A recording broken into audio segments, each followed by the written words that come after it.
So if you could be here around 9, that would be great. Okay? Well, listen here. Hello, and welcome to 90 Day Fiance MK.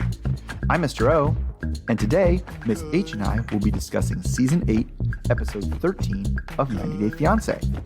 In this episode, Natalie goes dress shopping on the down low, Brandon doesn't know anything about what's going on with the wedding, Rebecca tries to call Zied Ramadan bluff, Hazel is holding a grudge against Tariq and Minty, Amira makes a decision about Serbia, Jovi is on better behavior before his bachelor party, and Harris is ready to follow Stephanie just about anywhere.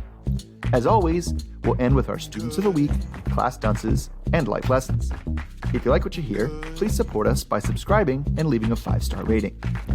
And if you also watch Love After Lockup, you should listen to our other podcast, Love After Lockup MK. All right, thanks for listening, stay safe, and enjoy. Mr. O. Hello, Miss H. How are you doing? I'm doing pretty good. So we're recording this on, March 8th, which I suppose is International Women's Day? It is. Happy International Women's Day, because you're a woman. Thank you. Thank you. I am. Thank you. Right. So, what else is going on with you? Oh, not much. Just getting grinding away through, right? I think yes. This is it. March is the longest month of the year. Right. It's the longest month of most years, and especially having to relive, memories of last March. It's really going to be a slog this time. Right. So we have some news. Love After Lockup is coming to an end for the season and a hiatus. So it looks like in about 2 weeks we'll be starting up a new classic season. And what are we on now?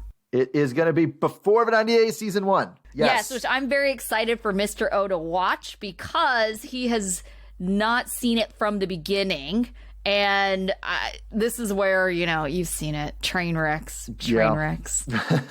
We're introduced to Darcy. You'll see it from the beginning. Right. We get to, I'll see the things that for Darcy at least, I've only seen in the black and white flashbacks. They show it. Sure. Yeah, 100 million times. You're going to watch this and be like, I feel like I've already seen this. I've seen this before. Exactly. Okay. Exactly. All right, so let's start with these couples, and I'll get the boring one out of the way. Rebecca and Zied. So Zied is hanging around outside Rebecca's restaurant so she can get him some lunch and have a talk. She wants to talk more about this getting married before Ramadan thing, which has caused some tension since they talked about it last night. She is shocked by this shortcutting of the wedding process and tells him that she isn't going to move the wedding forward. Zied says that as an Arabic man, it's very important for his religion. But Rebecca feels like he's picking and choosing which religious tenets he's willing to follow. Oh, you think? So she's getting some, again, vibes like from her Moroccan ex. She has a whole list of reasons she's not going to go going to rush the marriage to before Ramadan. So she takes the other option. Fine. If you can't live together during Ramadan, you can go find another place to stay. Zied picks up that, Rebecca doesn't believe him and thinks that he wants to get married sooner for scammy reasons, not legitimate reasons. So then he mentions that maybe he'll go stay in Tunisia for Ramadan. Rebecca points out that this is the third time he's threatened or, talked about going back to his country, and then she has to go back to work because her break is over. So, I don't know. Do you think Zied is being unnecessarily picky and choosy about what parts of Islam he's following right now? Well, hello, pot meet kettle. Rebecca does the exact same thing. Right. It's like whenever it's convenient for her to talk about, Tunisian culture, in front of Hannah and, the flirting, it's like, bringing up, it's not appropriate for single people to be hanging out. She does the exact same thing. But then, but we're in America now. You have to be okay with tattoos and you have to be okay with, me working and, stuff like that. So it's just like, okay, yes, you are right. Zied is picking and choosing what he wants to follow when, he's been lax about other things. But you do it too. So you can't get mad at him for it. Right. I was thinking that's the exact same thing. It's like when Hannah wants to talk, it's like, no, you're Muslim. You can't talk to single women. They can't come over the house.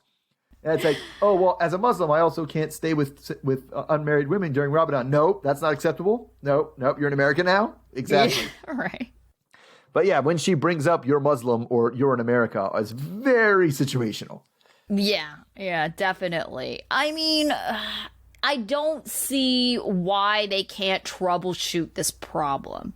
Right? Like, there's got to be some place that she could go. Like, what about her bestie, the other PI lady she rolls up with? Oh, yeah. But it's like, she's not interested in solving the problem. She's interested in having a solution that's not feasible for him so that he has to give in and do it her way. Yeah, definitely.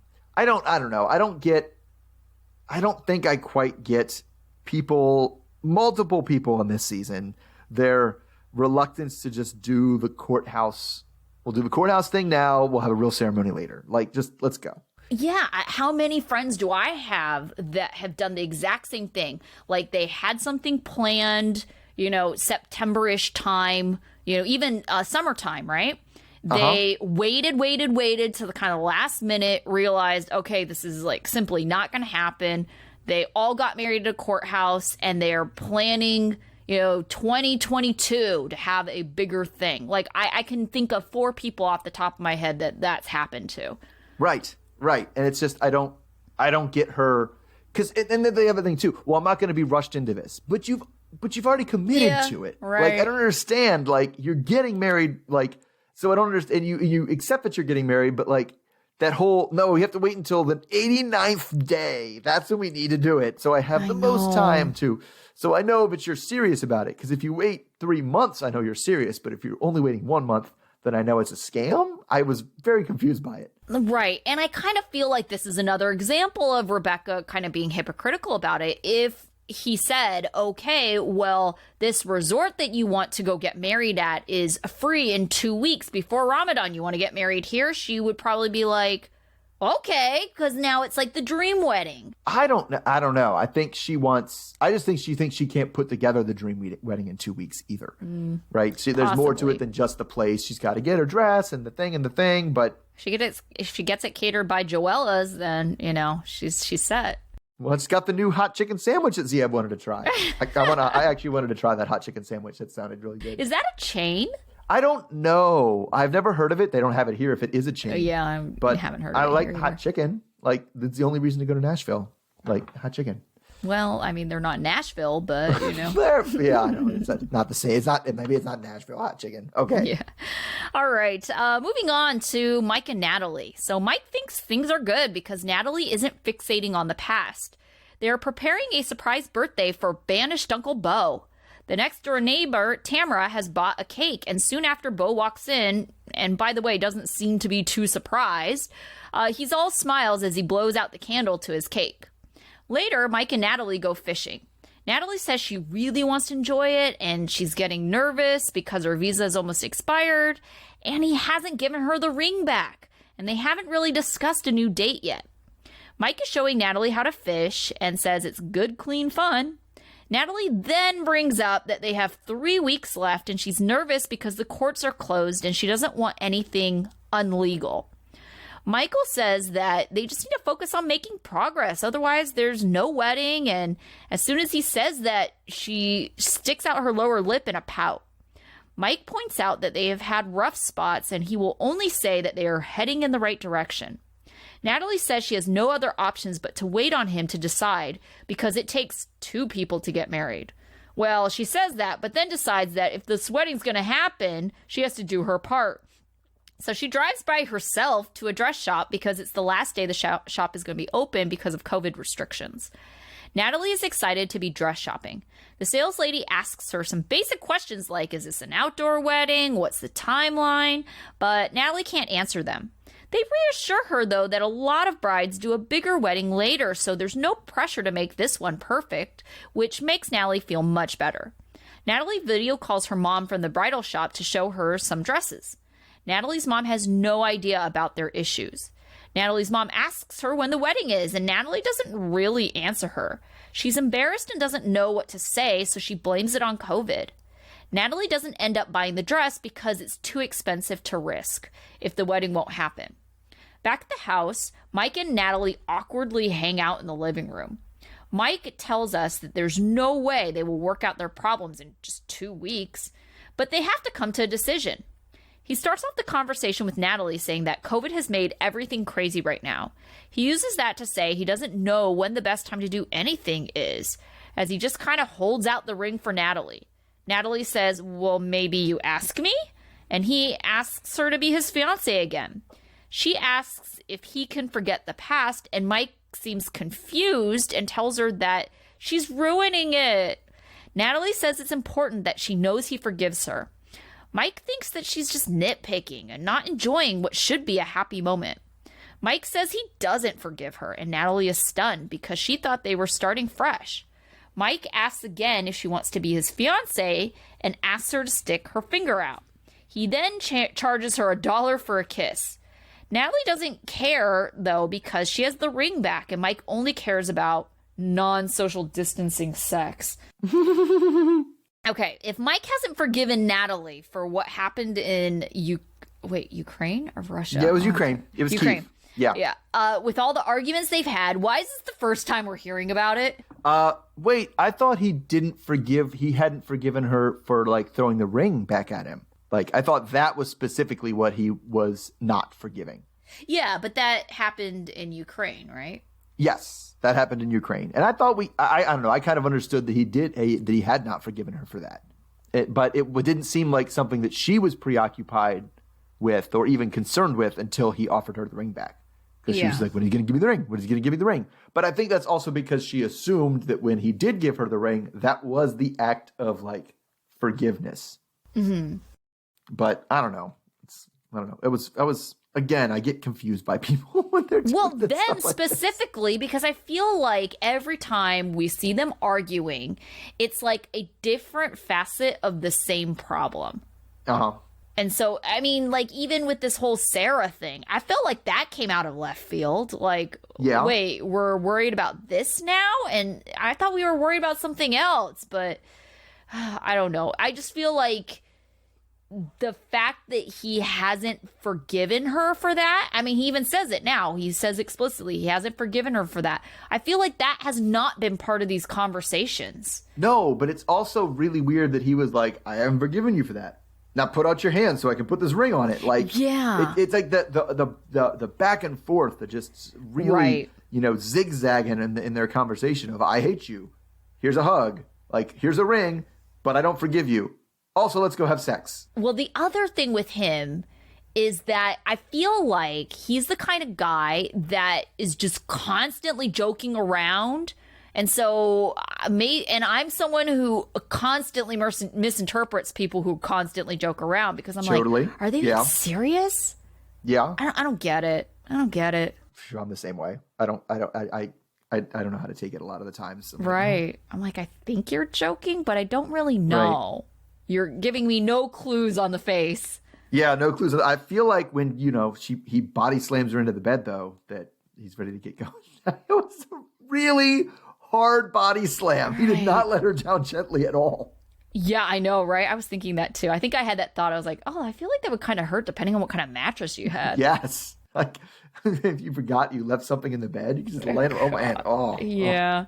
But I feel bad for her, too, because English is not her first language. Yes. I'm sure that it's even harder for her to kind of pick up on if he's joking or being serious. Right, because he does that really deadpan type kid. He doesn't do sarcasm with like heavy emphasis. Right. And so I could see that being extremely hard to interpret. Because when his mom came, she had said that. Like, they made jokes about each other and she was like, are you guys fighting? And they're like, no, what are you talking about?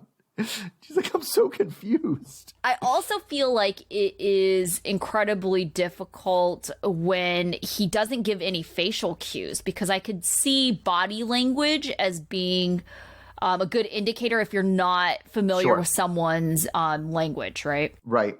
Yeah, he's not making things easy. It isn't, because, and especially for me, because I have a very expressive face. Mm-hmm. And so, like, dealing with people who aren't, like, showing, like, all of their emotions on their face at all times is very difficult for me as well. Yeah. All right. So anyway, let's move on to, let's go Brandon and Julia.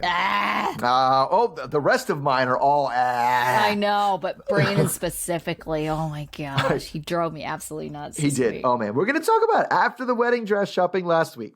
Now it's time to look at churches, even though it's March of 2020, and we know that the church probably won't be functioning for much longer. Senior warden Patty shows them a church, and Julia falls in love with it. She really wants to get married in a church, and this one really fits the bill. They explain that, her side of the aisle will be pretty much empty because her family won't be able to make it. But Betty says they are expecting about 50 to 70 people altogether, which is a surprise to Julia and also to Brandon, who seems to have no clue who is getting invited to this wedding. They joke that maybe he'll do better the second time they have to plan a wedding. Good for you, Julia. Yeah, I know. They talk dresses and they talk dates, and the prospect of Mother's Day rears its ugly head again. This time it's a little more reasonable because Patty says that's a super busy Saturday for them at the church, so they're not sure they can fit a wedding in, so there better be a really good reason they picked that date. So she asks what the significance of the 9th is, and Brandon is like, because it's Julia's favorite number? But nope, Idiot. That's not the reason, dummy. Brandon completely blanks on what the reason is. Everyone stands around awkwardly watching him try to think of it. And Julia finally tells us, and Patty, that it's actually the date that Brandon sent his "you look like my future wife" text that kind of got their relationship kicked off. Julia is becoming increasingly distraught that Brandon doesn't seem to be interested in or care about planning this wedding even a little bit.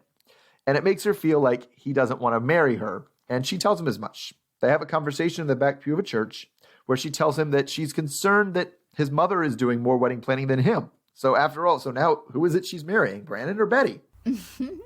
Brandon says that ceremony just isn't his thing. And he wasn't the one that came up with the ceremony. He wasn't the one that wanted this. It was her. She tries to say she doesn't care and she can get married at the wedding, but that's not true. Then he says that you're just upset because I don't share the female fantasy of a wedding day. Oh, so much anger after that comment. And she just wants him to be something that he's not. He seems to almost get it because when she asks, why are you doing this? It's like, I'm doing it to make you happy, right? But he doesn't seem to recognize that in order to actually do something to make somebody else happy, you actually have to do something to make them happy. Mm-hmm. So, yeah, I mean, you got into it. What is this guy's problem, man? What's up? Selfish. I mean, immature and selfish. I mean, that's really the only thing that I can really come up with, because I think the selfish part is that he only wants to be interested in things that he's interested in. Yes. Right? That's unreasonable. In a partnership, totally you're a team. You focus on what's in, but you need to, I'm focusing on this because it's important to you. Right. So the word almost I would use that I kept thinking of is it's almost lazy. Well, that too. I mean, yeah. Because it's because I mean we are both teachers and we have to deal with students who are like, I don't want to learn this, right? And it's like, well, tough shit. You got to learn it. You got to pass this class to graduate. Sorry, you don't get to decide. I'm just not going to do this anymore, right? Because it's boring, and that usually gets classified as being lazy. Well, and I think the attitude is also kind of immature, because the other thing about I'm not going to fake this because this isn't who I am. It's like, fake what? How is this changing who you are just to act happy? Yeah, it's act happy, and it's like, be aware. How many people are inviting to the wedding, Brandon? Who's coming? Right. Like, what date are we having the wedding? Like, those aren't like... Those are just things like, does he think that everybody, when they sit down to do their taxes, is like, oh boy, this is me personally. I really love my taxes, so I'm going to sit down here and do it. Like, sorry, life is doing stuff that you aren't particularly interested in, but still knowing what date it's due and how many people are coming to it. Like, those are things that it doesn't make any sense to me to see something that your partner is so invested and so interested in and just be like, nah, I don't want to. And I don't feel like it. And to define that as being something that defines you personally. Yes, that was the thing that was just so immature to me. It's like, how is acting forget about acting. Just being a positive person in life. You know, like, so you're trying to say that that's not who you are. Maybe that's who you should be. Right. I think a lot of it comes down to just it really fits Brandon's thing, because if you talk about who he is and who he isn't, he is not someone who is in touch with what he wants, right? No. And everything about planning the wedding is, what do you want? What dress did you like? What flowers did you like? What invitations did you like? And he's like, I don't like anything. I don't like anything. And then, of course, and the way he's always handled that is he lets Betty make the decisions for him, for everything. And so who's planning the wedding? And that's why he hasn't had to do that, right? He hasn't had to make decisions about things that he likes, because he just goes along with whatever Betty does. And I feel like that is definitely coming out now that he's an adult. And I feel like it's just going to get worse for him if he's working this out in their relationship. But, I mean, forget all of that. Just the way he handled this conversation with Julia was so disgusting to me. He was like mocking her super while she's condescending. Crying. Yeah. And it's just like, you are so rude. Yeah. It was not comforting. It was not everything. It was like, you're the one who likes stupid things. I don't know why you're mad at me for liking your stupid shit. Like, you're the one who wanted this. And then he comes out female fantasy. Like, what do you think? I'm a woman? Oh, like, my gosh. Come on, lady. Like, it was really bad. Yeah. Oh, God. It was so misogynist. I was just like, I can't even handle you right now. Because, you know, and I just think there's implications to, like, bigger things there. But, okay, let's go back to the date thing, okay? Not only is he an idiot, but in the interview, he says, you know, Julia's favorite number is 13 or 6. It's like, May 9th has neither of those numbers in. What is wrong with you? 5 and 9, which don't even add up to 13 or 6. Right? Subtract. Like, none of those happen. What is wrong with you? You're an idiot. He was like, so I thought it had something to do with her favorite number. It's like, oh my gosh, you are so dumb. But I mean, I can see what she's like. She's like, why do you want to marry me if you seem so disinterested in our relationship that you can't even remember when we got together or why we picked our wedding date? Like, well, let's back up. Yeah, why does he want to marry her? It seems like the only thing that he really wants is a hot wife. Yeah, it does. I mean, and he definitely has, as we were kind of seeing with this, you know, women's fantasy thing. Yeah, I think he's going to have, you know, the idea of what role she's supposed to fulfill as his wife that she might not be all that into. Yeah, right. It just, I don't think he knows what he wants in a partner. No, besides her being hot. You're right. Yes. And so I just, oh God, girl, run away. Don't do it. Run away. All right. Speaking of other people that should probably run away, let's go with Stephanie and Harris. Harris, okay, that's run away, that's what I thought. Okay. Yeah. I was like, I think I know which one you said to run away. Stephanie asks Harris if she can hold his hand, and he agrees. They both sit down, and she almost immediately slips and calls him Ryan. Stephanie calls Harris her hero as she kisses him with her purse, because she has a purse that's shaped like lips, and then she gives him a real quick peck on the cheek. They both talk about how terrible Ryan is and how right Harris was about him. Stephanie then tells him that she always felt something for him, and the sex they had before was not revenge sex. It meant something. She tells us that Harris would contact her every day after they slept together, wanting to see how she was. Stephanie starts hashing out, I know, right? And other. Stephanie starts hashing out Harris's life and how he has children and a baby mama. Harris says that they have problems and ups and downs, and sometimes the baby mama leaves him. Harris is tired of it and is ready to move on. He thinks that, you know, everybody's on the same page, him, the baby mama, maybe even Stephanie. He says he can't force someone to love him. Stephanie is just so happy that Harris is there. She's going to ignore the fact that he has 3 kids and a baby mama. Stephanie wonders out loud, what would it have been like if Harris's name was on the visa instead of Ryan's? And Harris says, you wouldn't have to ask me twice. He believes that everyone is rich in America, and he would do a lot better there for himself. Stephanie and his family, he would do better for everyone. Stephanie wants to finish up her wine before they go back up to her room. She appreciates that Harris has taken a 7-hour bus ride to be there, and she wants to appreciate him? My God. Okay, so why do you think that Stephanie, having said that she has never met a man she wants to spend the rest of her life with, has all of a sudden come up with 2 men? 2 men! 2! That she could see herself really being with in the future.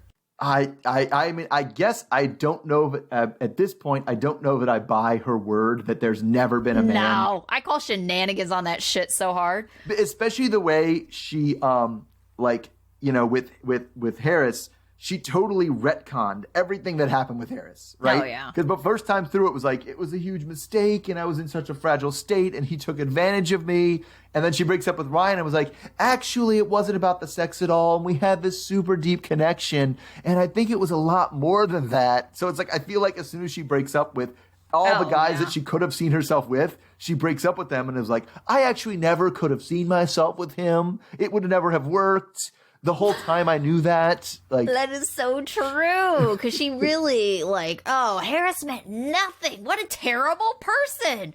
Yes. How could he do that to his family? And then immediately was like, we had such a special connection. I know. Ryan, what a terrible person. I can't believe he's part of your family. Has there ever been a more obvious scammer on this entire show ever than Harris? I don't think so. I know the production asks leading questions, and I'm sure production was asking, why would you want to move to America? Yeah. Well, everyone in America is rich. It's like, oh God. Or I could see production even asking, do you think everyone in America is rich? Why don't you answer in a complete sentence, please? Right. I'm just saying, there is no way that there is legitimate reason that this dude is this thirsty for this girl, for this lady, that he comes 7 hours on a bus. I know. That's the crazy. Okay, so there goes our 7 hours. 7 hours on a bus. I totally get that, right? On a bus, yeah. I mean, 7 hours on a bus, you can't even get across town in some cities. Oh, I know, right? So, yes, I get that. 7 hours for a 7-hour bus booty call? That's what it, crap. Because he wants more than the booty. He wants to slide his name right onto that visa. I know. It's like, you can't pass off as Ryan. You may have the same last name. I don't even know. Cousins, possibility. But you're not passing as Ryan. What do you think is going on here, dude? Yeah, and then it also super frustrating. Not frustrating. I thought it was hilarious how Stephanie kept, pretending like we all didn't know how that night was going to end. I know, right? Well, I don't know. I guess I'll just appreciate. Maybe we'll see what happens. I don't know. Don't you want to freshen up? You should relax. You've had a 7-hour bus ride. It's maybe. She's like, I'm just going to finish up my wine here. It's like, okay. Right. She literally says, well, we'll just see what happens. We all know what's going to happen. I know. You're not fooling anyone. Oh, man. It was just so much. All right. So let's go with this one because you know how much I love Andrew. Oh, God. All right, Andrew and Amira. So Amira is still contemplating the Serbia plan. And she's not feeling great that the immigration lawyer said that the Serbia plan might work.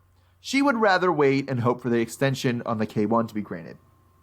Andrew tells us in an interview that they can't move forward until Amira makes a decision about Serbia.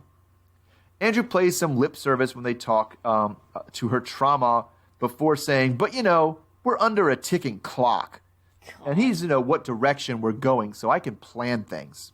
I'm sorry. I feel like my voice is just going to all this whole time give my feelings for Andrew away. Yeah. As if they were a mystery. Amira's hoping that Andrew would say something. It seems like Amira's hoping that Andrew would say something like, your safety is the most important thing, and we'll deal with it if the visa expires.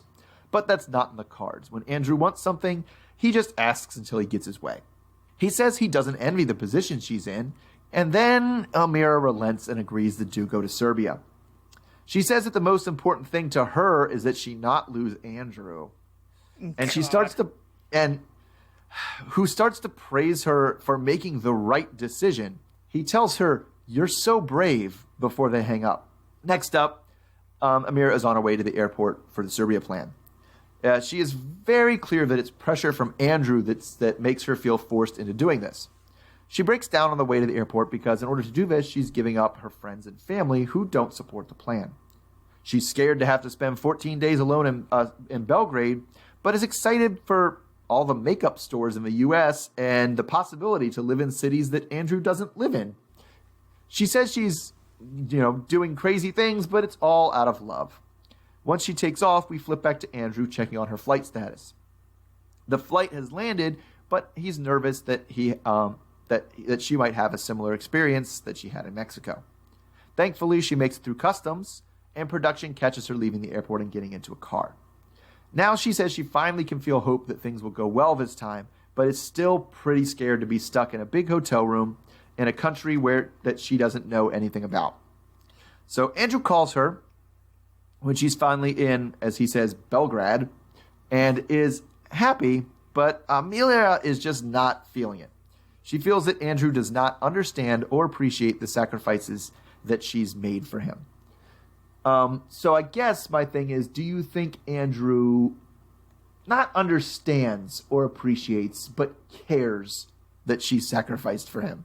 No, he doesn't give a crap. Yeah, but I have to say, as much as we have said, how much we dislike Andrew, and for the most part, we've been Team Amira, I didn't like her as much after this episode. No, I didn't like, so I feel like, I didn't like her because she gave in.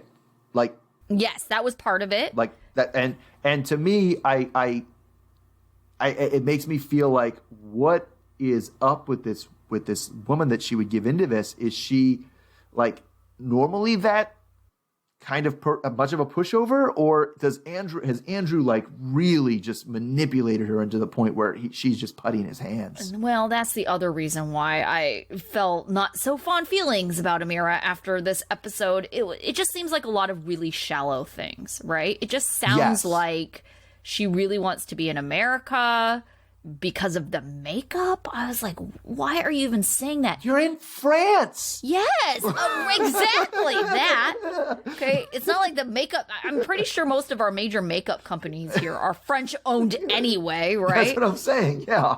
Ridiculous. And then the other thing with her saying that she wants to live in all these other cities that are not his own. Let's back up here. Have they actually talked about moving? Because I cannot imagine Andrew moving away from his mother, only because that's also his job. Yep.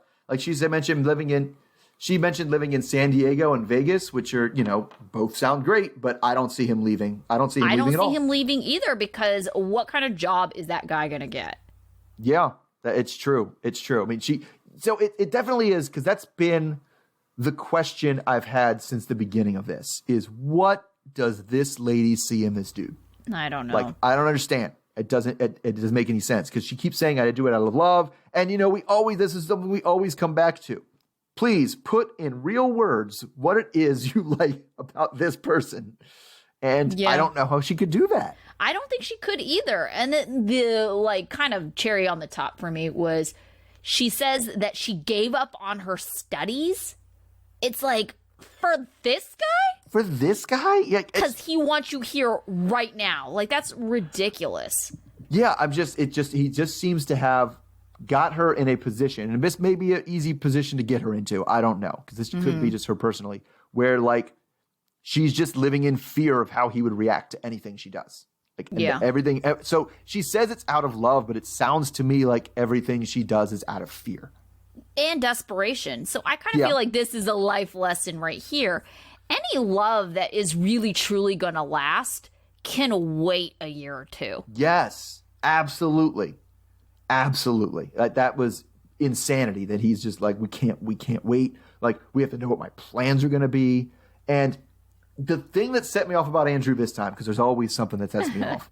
For me, it's close your shirt, dude. I don't want to see that.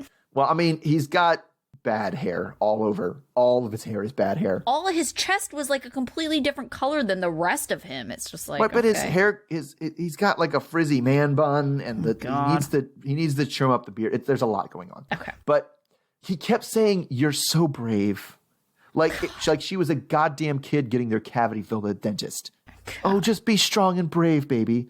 Baby. Oh, I hated so brave, that. Baby. Both of them were doing that. I was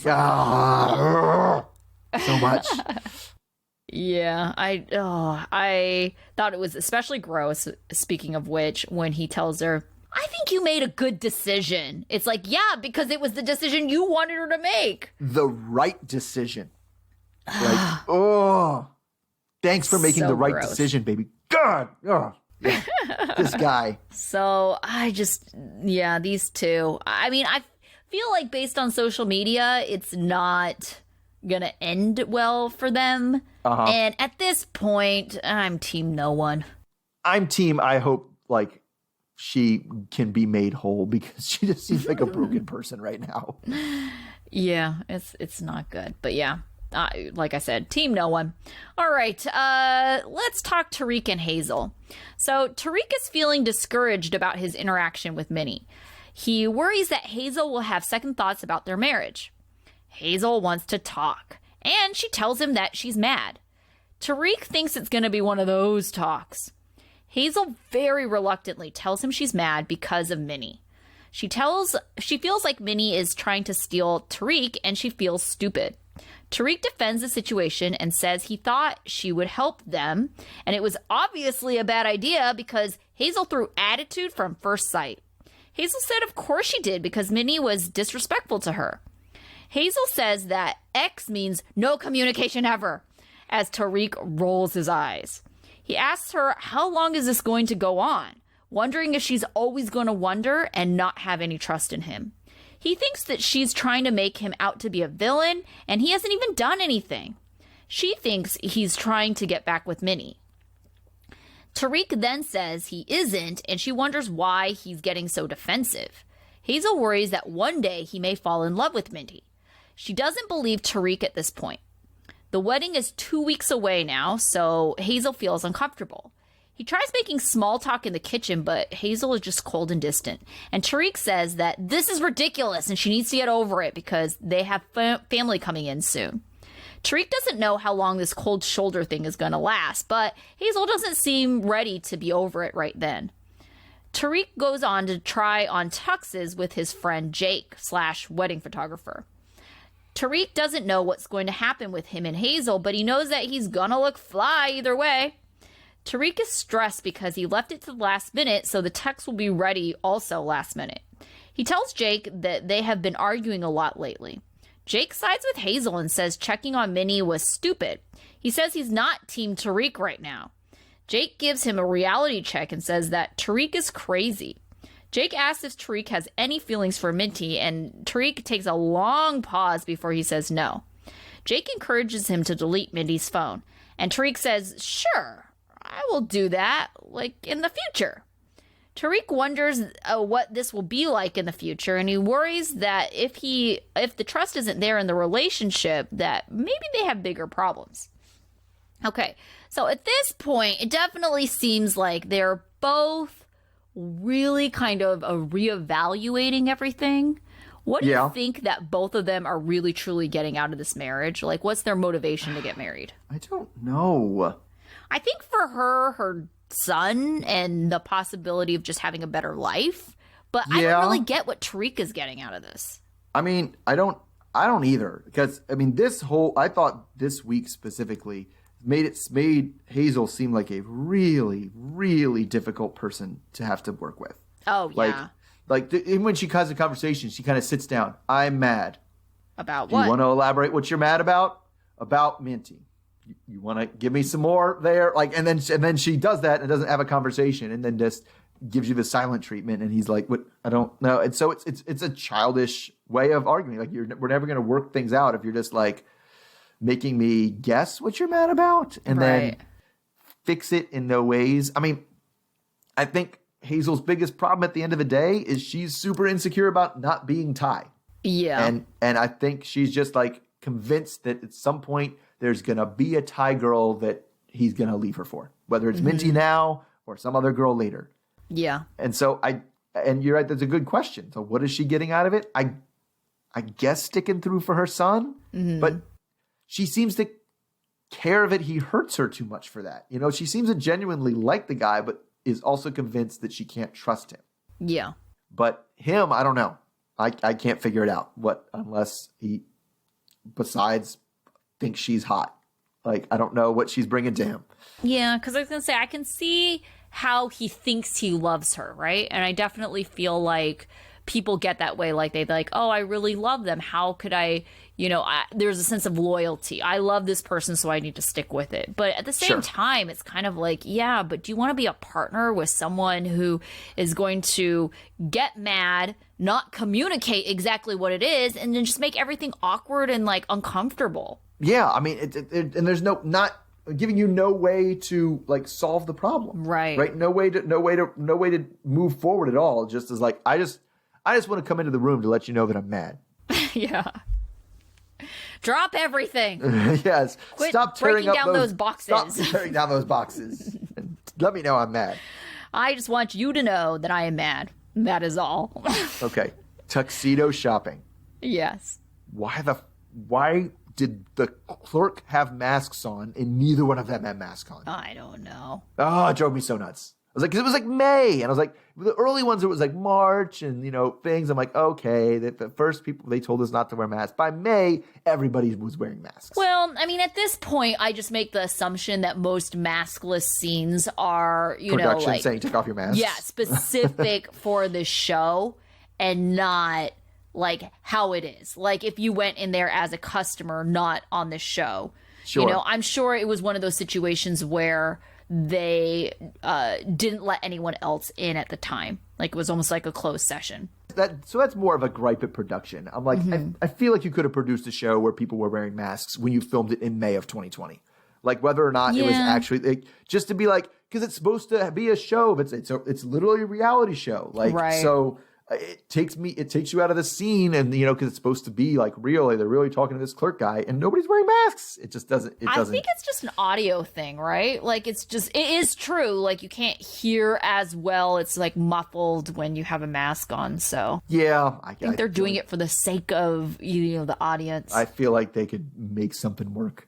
Yeah, it's going to be weird, though, because, I mean, I was watching Law & Order SVU, and at the very beginning of the season, I mean, for the first couple episodes, I felt like they made an attempt to, like, have their characters wear masks.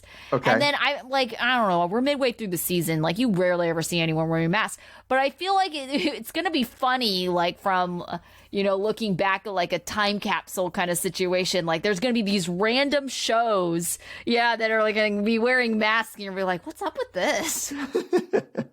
Yeah, I have to tell kids about it later. Well, actually, let's hope we are, and they're still not wearing masks. Then I don't know. I feel like it's going to stick around a lot more. I feel like it's going to be not more everybody's going to wear masks, but I think it's going to be a lot more common where if you have a cold or something, you just wear a mask. Well, I hope so. I mean, where I am is got a pretty high Asian population, and I would say it's not uncommon to see people wearing masks prior to this. Yeah, to all of this. I would agree with that. Same here. We also have a lot of high Asian population, but Yara and Jovi. Yes. So it seems like Yara and Jovi are getting along much better, and Jovi has been, pretty good to her, piggybacking her around New Orleans and taking her on riverboat alligator tours, and of course going to the Croix de Vue parade for Mardi Gras. He's hoping he can keep her happy until the wedding and until he has to go off to work again. So soon after, it's wedding dress shopping time with Gwen, who's weirded out since she's shopping for a wedding dress for a wedding she's not even invited to. Now, the boutique they go to is just a regular dress shop. It's not a bridal boutique, since Yara is looking for something sleek and sexy because it's a Vegas wedding. So Yara has a big list of requirements for her dress, but not a lot of options. She wants something stylish, easy to deal with, and something that won't show her pregnant belly. After, for the first dress, they comment on the high leg slit. Gwen starts to cry because she's, not going to be able to have this experience of crying at the wedding. Yara tries to say it's not personal. It's not like just you that's not invited. Like, no one's invited. But she decides that since Gwen has been so welcoming to her around, that she does crack and invites her to come to the wedding. So now that Gwen is a lot happy, the second dress that they put on is an easy winner for both Yara and Gwen. And, now that Gwen is invited to the wedding and Yara is finally feels like their marriage is progressing forward, everyone seems to be getting into that happy zone. But now it's the day before they have to leave for Vegas for the wedding, and Yara is recovering from a fall she had off screen. They took her to the doctor, and he said that everything with her and her baby is fine, but she's still feeling pretty rough. It's really a bad day for this to happen because, Yara seems to look like she needs taken care of, but it's also the night of the bachelor party, which Jovi is pretty excited for. But, new Jovi is actually considering Yara's feelings too and seems willing to stay home if that's what Yara wants. She feels like, you've been pretty good, so you can go out for a little while. Maybe an hour and a half. All right, maybe 2 hours, 2.5. But she also asks him not to drink since they are leaving early the next morning. They settle on, all right, he can drink, but he shouldn't get drunk. And when they get to the bachelor party, they start off by getting a hand grenade, which looks like more drinks than he agreed to already. But, this being New Orleans, they grab their drinks, walk down the street. Jovi still hasn't packed, and at this point, the flight leaves in 8 hours. Jovi knows that the only thing he's sure about tonight is that they're definitely going to end up at the strip club, which apparently he can find with his eyes closed. So after 2 to 3 hand grenades and more at that hour and a half Jovi promised, then he thinks there's just enough time for this party to get one quick visit to the strip club in. But his friend Klein, being the one who's married with kids, is not into the strip club lifestyle anymore, and he leaves Jovi with Kaz, he believes is just going to get him into trouble.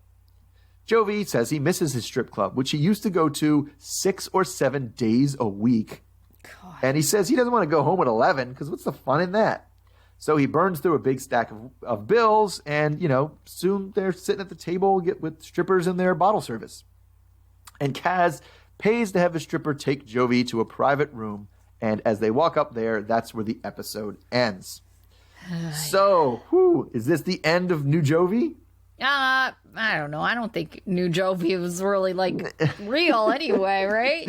He's temporary. He's just like a stand-in. Stand-in Jovi. Yeah. I can pound through this for 2 weeks. I know, right? I feel like it's only been 2 weeks. I feel like he does want to be better. I just don't think he knows how. And I think there's going to reach a point where, at the end of the day, he's a selfish guy. Yeah. And he's going to realize this is all for someone else, but I want to do what I want to do. Yeah. I think it's the other way. I think he does want to get better and he knows how to do better. I think the 2 weeks have proven that he knows how to do better. He just doesn't want to more than he wants to. Sure. I see what you're saying. It's not a question of what could I be doing that would make her feel better. It's a matter of him actually deciding, yes, it does mean more to me to get home to Yara than to go to the strip club again. Yeah. Is it a thing for New Orleans or Louisiana for people to have such interesting names? I don't know a single Jovi, Kaz, or Klein. Oh, Klein is definitely a last name. Okay. And Kaz, my bet, is also a last name.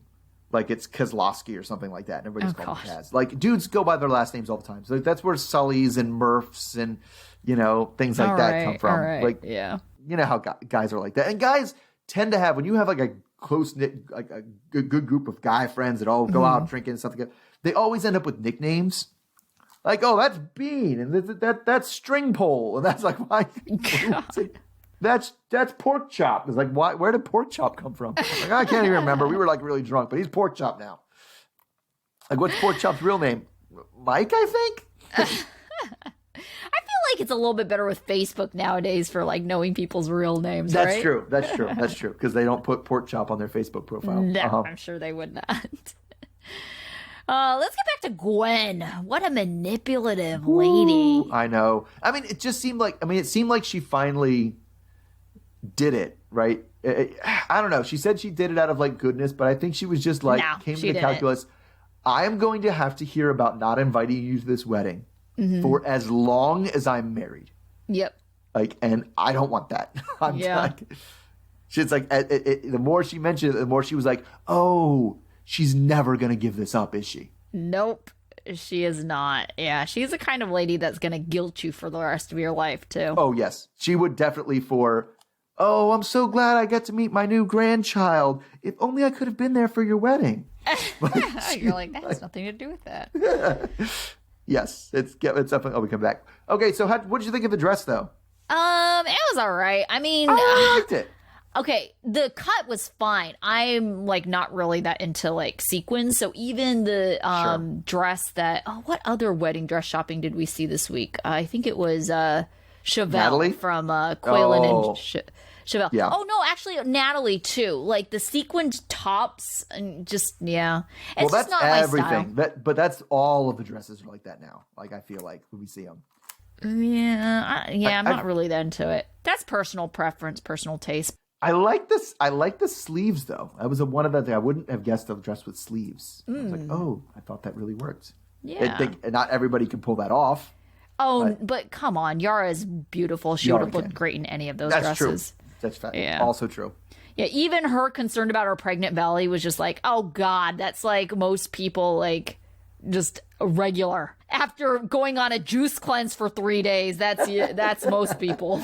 Her pregnant belly was, oh, man, Memorial Day weekend. Feeling bad. So, okay, it's just like, so what's going on is that they're trying to make us feel like he's going to have sex with the stripper, but it's just going to be like, it's just a lap dance in a private room, right? Yeah, and I feel like Yara isn't completely clueless that's going to happen. I do feel like she should have been clearer with her expectations, because I feel like that's how Jovi was able to manage to get it to be, 2.5 hours, I think they finally agreed on. Right, yes. Yeah.